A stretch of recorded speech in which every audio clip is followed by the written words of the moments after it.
დღესვე საპროტესტო აქცია მოეწყო საკრებულოსთან არასამთავრობო ორგანიზაცია სამართლის თაობა დედაქალაქის თვითმმართველობისკენ გზების მოწესრიგებას ითხოვს ორგანიზაციის წარმომადგენლების მიერ ორგანიზებულ აქციას საკრებულოს უმცირესობის დეპუტატები და თბილისის მერობის ყოფილი კანდიდატი ნიკა მელიაც შეუერთდნენ.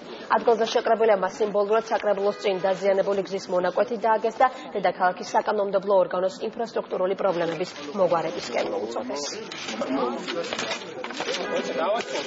სამწუხაროდ მათი უკნარობა პრობლემას უქმნის თბილისელებს, დაინგრა საავტომობილო გზები და არც ერთ ადგილას თბილისის მერიის დაკვეთით გზების შეკეთება არ მიმდინარეობს. ძალიან კარგი სიმბოლოა საკრებულოს შენობის წინ არსებული ეს დიდი ორმო. ჩვენ ვეცდებით, რომ ეს სიმბოლო ამოვავსოთ და გავაქროთ, იქნებ ამით მაინც მივცეთ სტიმული დავით ნარმანიას საქმის კეთების დაწყებას. არის უდიდესი სირცხვილი, რომ ხედავთ დედაქალაქის საკრებულოს წინ უზარმაზარ ორმოს.